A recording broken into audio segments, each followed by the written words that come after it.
안녕하십니까, 한영찬입니다. 이번 영상은 초핵심 정리 8번째 영상이고요. 유치권, 저당권에서 담보물권을 한방에 정리해 보도록 하겠습니다. 일단 타인의 소유 물건이죠. 물건이 점유하고 있고요. 이 물건에 관하여 생긴 채권이 변제기에 도래했다면 이제 뭐가 성립하냐면 유치권이 성립되게 되죠. 따라서 유치권이란 변제를 받기 위해서 반환을 거부할 수 있는 권리가 유치권이고요. 유치권의 객체는 타인의 물건이고, 또 유치권이 성립되기 위해서는 반드시 뭘 해야 되죠? 점유를 해야 되고, 그 채권이 어떤 채권이어야 되냐면 물건에 관하여 생긴 채권이고, 그 채권이 변제기가 도래해야 된다는 걸 알 수 있죠. 자, 첫째 요건입니다. 물건입니다. 따라서 동산일 수도 있고 부동산일 수도 있어요. 근데 조심할 것은 타인의 물건이기 때문에, 타인 소유 물건이기 때문에 자신의 소유물에 대해서는 유치권이 성립되지 않습니다. 그래서 가장 대표적으로 각종 매수 청구권을 이유로는 유치권이 성립되지 않는다. 왜냐하면 매수를 청구한다는 말은 자신의 소유물이고 유치권의 객체는 반드시 타인의 소유물이어야 하니까요. 자, 반드시 점유를 해야 되는데 그 점유는 직접 간접을 불문해요. 따라서 간접 점유하고 있더라도 유치권이 성립이 되고 유지가 되는데, 조심할 것은 뭐냐면 채무자가 직접 점유하고 있는 경우에는 유치권이 성립되지 않는다는 것이 우리 판례 입장입니다. 채무자가 직접 점유한다는 것은 채무자에게 반환해 줬다는 것이고, 따라서 실질적으로는 유치권자가 더 이상 점유하지 않고 있다는 거 보는 거죠. 다시 말하면 직간접을 불문하지만 채무자가 직접 점유자라면 유치권이 뭐 되지 않죠? 성립되지 않습니다. 두 번째, 적법한 점유여야 됩니다. 따라서 불법한 점유, 위법한 점유인 경우 유치권이 성립되지 않고요. 또 유치권자는 적법한 점유자임을 추정받기 때문에 스스로 자신이 적법한 점유임을 입증할 필요 없다는 거 주의하시기 바라고요. 그 다음에 어떤 이유든지 간에 점유를 하고 있어야 되니까 점유를 상실하게 되면 유치권이 자동으로 소멸된다. 따라서 유치권에 기한 반환 청구권 인정되지 않고요. 물상대위권도 인정되지 않습니다. 자, 점유를 상실하면 유치권이 무조건 소멸돼야 되니까 유치권을 이유로 반환을 청구할 수 없는 게 논리적이고, 또 물상대의 가장 대표적인 것은 목적물의 멸실이죠. 목적물이 멸실되면 유치 목적물에 대한 점유를 상실한 것이니까 유치권이 인정되지 않고요. 따라서 물상대위도 인정되지 않는다. 이렇게 생각하면 되겠죠. 그 다음 이 채권이 그 물건에 관하여 생긴 채권이어야 돼요. 따라서 그 물건을 수리한 필요비, 그 물건을 개량한 유익비, 또 신축 공사 대금은 물건에 관하여 생긴 채권이니까 유치권이 성립되게 되지만, 임차 보증금이나 권리금, 매매 대금은 임대차라는 쌍무계약, 매매라는 쌍무계약에부터 발생한 채권이기 때문에 보증금, 권리금, 매매 대금에 대해서는 유치권이 성립되지 않는다는 거 꼭 기억해 두셔야 되겠죠. 그 다음에 변제기가 도래해야 됩니다. 따라서 유익비에 대해서 법원이 상환기간을 허여했다면 유치권이 성립되지 않는다. 자, 유익비에 대해서는 법원이 상환기간을 허용할 수 있거든요. 한 달 후에 지급해라, 2달 후에 지급해라. 그러면 변제기가 도래하지 않은 것이니까 유치권이 성립될 수 없다는 거죠. 자, 유치권의 기본적 흐름입니다. 자, 유치권은 반환을 거부할 수 없습니다. 특히 유치권은 물권이고 절대권이기 때문에 제3자에게도 반환을 거부할 수 있고요. 또 경매가 됐을 때 유치권은 소멸되지 않는 것이 원칙이기 때문에 경락인에게도 반환을 거부하는 것이 가능합니다. 그렇지만 제3자나 경락인에게 상환해달라고, 직접 변제해달라고 청구할 수 없다는 거 꼭 기억해 두셔야 되고요. 그 다음에 유치권도 담보물권이기 때문에 경매권이 인정이 됩니다. 그렇지만 경매가 되더라도 원칙적으로 소멸되지 않기 때문에 배당 순위가 주어지지 않는다. 우선 변제권 인정되지 않고요. 그 다음에 간이 변제 충당권에서 일정한 요건을 갖추게 되면 목적물에 관한 소유권도 직접 취득할 수가 있고요. 별채권, 채무자가 파산했을 때 별도로 완제, 돈 다 달라고 요구할 수 있는 별채권도 인정이 됩니다. 그 다음에 과실수취권이 있느냐? 일단 있다죠. 있는데 다만 수취한 과실로 변제 충당한다. 수취한 과실로부터 변제 충당할 수 있다는 거 기억해 두시기 바라고, 목적물을 사용 수익할 수 있느냐? 없다. 다만 채무자의 승낙이 있었거나 또는 보존에 필요한 사용은 가능하다죠. 여기서 좀 조심할 것은, 예를 들어서 임차인이 원래 목적대로 계속 그 유치 목적물을 사용 수익할 수 있느냐? 있다. 왜냐하면 원래 목적대로 계속 사용 수익하는 것은 보존에 필요한 사용으로 이해한다는 거 주의하셔야 되겠죠. 자, 그 다음에 이제 1번 방금 말씀드린 거죠. 유치권자는 목적 부동산을 종전의 목적대로 사용 수익할 수 있다. 왜요? 보존에 필요한 사용이기 때문에. 다만 사용이익은 부당이득으로서 반환을 해줘야 된다는 거 주의하시기 바라고요. 두 번째, 경락인에게 대항할 수가 있습니다. 그런데 조심할 것은 뭐냐면, 이 유치권이 최소한 언제까지 성립해야 되냐면 경매 개시 결정 등기, 다른 말로 하면 압류 효력이 발생하기 전까지 유치권이 성립해야 돼요. 다시 말씀드리면 경매가 되더라도 유치권이 소멸되지 않습니다. 소멸되지 않았다는 이유로 경락인에게 대항하기 위해서는 경매 개시 결정 등기 전 또는 압류 효력이 발생하기 전까지 유치권이 성립해야 됨을 주의하시기 바라고, 그 다음에 채무자는 소멸을 청구할 수 있어요. 유치권자가 의무를 위반했을 때, 이때 의무 위반을 위한 소멸 청구권은 형성권이기 때문에 행사지 시 유치권이 소멸되게 되고요. 그 다음에 타담보 제공, 다른 담보를 제공하고 소멸을 청구할 수 있는데 이것은 형성권이 아닙니다. 따라서 유치권자의 승낙이 있어야 비로소 유치권이 소멸된다는 거 주의하셔야 되겠죠. 자, 이제 저당권입니다. 간단하게 유추하면 끝나죠, 그죠? 자, 저당권 설정 계약과 등기를 함으로써 저당권이 성립되게 됩니다. 다시 말하면 성립 계약과 등기, 대표적인 약정 담보 물권이 되고요. 이 설정 계약의 당사자는 저당권 설정자와 저당권자. 근데 이 저당권 설정자는 채무자일 수도 있고 제3자일 수도 있고요. 만약에 제3자가 저당권 설정자라면 물상보증인이라고 하고요. 그 다음에 저당권자와 채권자는 원칙적으로 같은 사람이어야 합니다. 왜냐하면 부정성, 수반성 때문에 그런 거죠. 여기서 우리가 제3자가 저당권 설정자라면 물상보증인이다. 꼭 기억해 두시고, 자, 저당권자와 채권자는 같은 사람이어야 되니까 제3자 명의의 저당권 등기는 원칙적으로 무효거든요. 다만 우리 판례는 저당권자, 채무자, 채권자, 제3자, 3자 간의 합의가 있고요.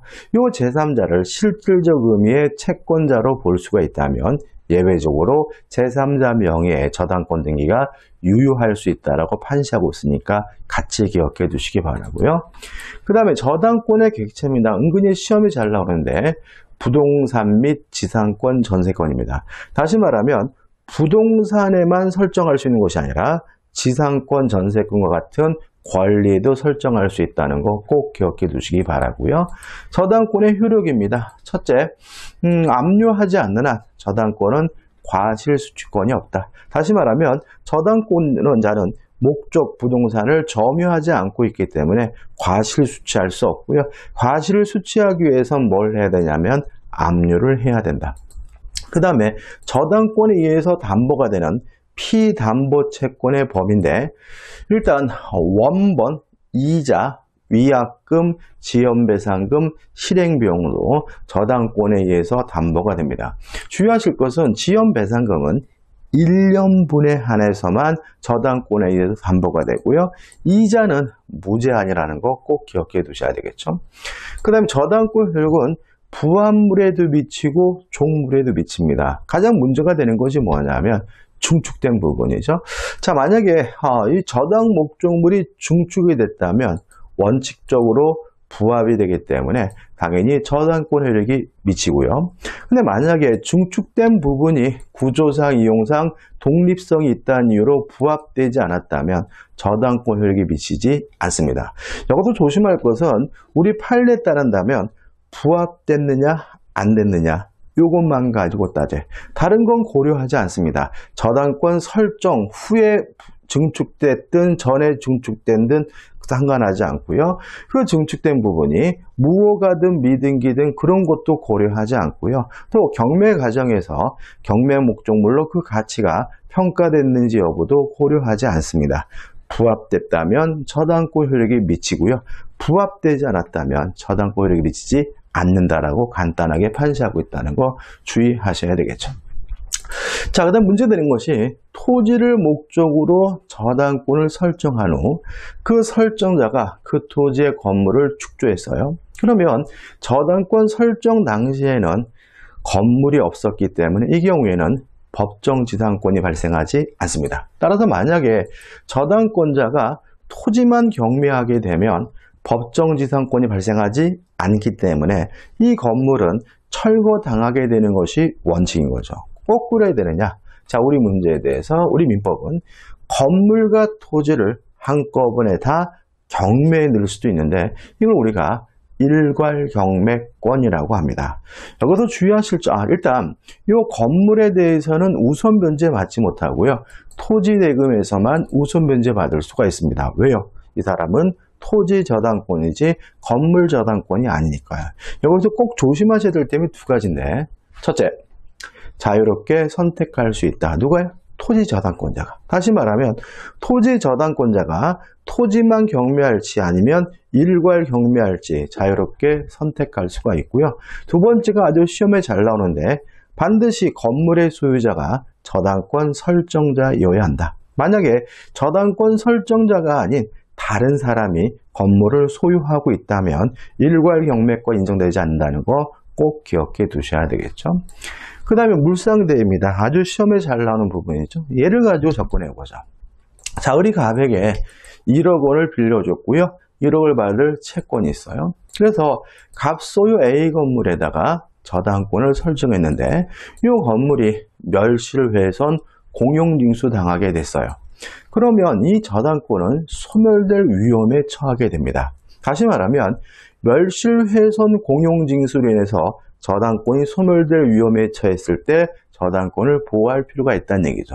근데 이런 경우에 가치 변형물이 생겨요. 대표적으로 보험금이나 손해배상금이나 수용, 보상금이 있고요. 이런 가치 변형물에 대해서 지급되기 전까지, 인도되기 전까지 압류한다면 이 저당권이 소멸되지 않고 이 가치 변형물에 계속 그 효과가 미치는데 이걸 우리가 물상대위라고 합니다. 쉽게 말하면 저당권이 소멸될 위험이 있을 때 그 가치 변형물에 계속 그 효과를 미치는 것을 우리가 물상대위라고 하는 거죠. 첫 번째, 이러한 물상대위가 인정되는 권리가 뭐가 있느냐? 저당권뿐만 아니라 전세권자도 물상대위권 인정되고요. 다만 유치권자는 물상대위권 인정되지 않는다는 거 기억해 두셔야 되겠죠.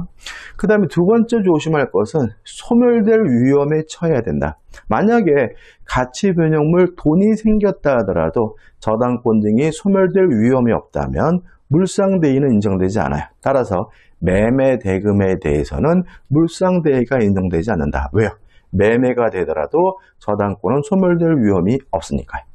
그다음 마지막으로 지급 또는 인도 전에 압류를 해야 되는데 저당권자가 하든 일반 채권자가 하든 제3자가 압류하든 상관이 없다. 따라서 일반 채권자나 제3자가 압류를 했더라도 지급 인도 전까지요. 물상대위권이 인정된다는 것까지 정리하시면 되겠죠. 끝입니다. 자, 이제 제3취득자의 보호 문제입니다. 일단 제3취득자가 누군가요? 저당권이 설정된 후에 권리를 취득하게 된 사람을 제3취득자라고 하고요. 이러한 제3취득자는 어떤 특징이 있냐면 저당권보다 후순위가 되기 때문에 저당권이 실행이 되면 경매가 이루어지게 되면 취득한 권리를 박탈당하게 되는 사람인 거죠. 이런 사람을 보호하기 위해서 첫째, 채무자가 반대하더라도 변제하고 저당권을 소멸 청구할 수 있습니다. 저당권을 말소해달라고 청구할 수 있어요. 유의하실 것은 뭐냐면 변제기가 도래해야 됩니다. 아무리 제3취득자라 하더라도 미리 돈을 갚을 수는 없고요. 또 담보되는 범위 내에서만 갚으면 됩니다. 예를 들어서 일반 저당권이면 제3취득자는 지연배상금은 1년분만 갚으면 되고요. 근저당권이라면 제3취득자는 채권 최고액까지만 변제하면 되는 거죠. 그 다음에 경매인이 될 수 있다. 경락을 받을 수가 있고요. 만약에 돈도 갚지 못하고 경매도 못 받았다면 쫓겨나게 되는데 쫓겨날 때는 필요비 유익비에 대해서 우선 상환받을 수 있다는 거 요 세 가지 기억해 두셔야 되겠죠. 그 다음에 저당권의 침해입니다. 일단 저당권의 침해가 있다면 저당권도 물권이기 때문에 물권적 청구권이 인정이 되기 때문에 인정되겠지만 반환 청구권은 없다. 왜요? 스스로 점유하지 못하는 권리죠. 따라서 저당권자는 방해 제거와 예방을 청구할 수가 있고요. 또 이러한 침해가 만약에 저당권 설정자의 귀책 사유, 고의 과실이었고요. 만약에 담보가 부족해졌다면 저당권자는 담보물 보충을 청구할 수가 있고요. 또 이것이 채무자의 고의나 과실로 담보가 멸실훼손됐다면 채무자는 기한의 이익을 상실하기 때문에 저당권자인 채권자는 즉시 변제를 청구할 수가 있겠죠. 여기서 좀 조심할 것은 뭐냐면 담보물 보충을 청구하고 나서는요. 기한의 이익이 상실됐다는 이유로 즉시 변제 청구할 수 없고요. 담보물 보충을 청구하고 나서는 손해배상도 청구할 수가 없다. 왜냐하면 담보가 부족한데 보충이 된다면 못 기다릴 이유 없는 거죠. 기한의 이익 상실되지 않고요. 또 담보가 부족해서 보충이 됐다면 손해가 없는 것이니까 손해배상을 청구할 수 없게 된다는 거 주의하셔야 되겠죠. 자, 이제 특수저당권입니다. 근저당권이라는 건 뭐냐면 계속적 거래관계에서 발생하는 미래의 불특정, 불확정한 채권을 채권 최고액 범위 내에서 우선 변제받을 수 있는 담보물권을 우리가 근저당권이라고 합니다. 따라서 근저당권이 성립되기 위해서는 반드시 두 가지는 기지가 돼야 돼요. 근저당의 취지와 채권 최고액이죠.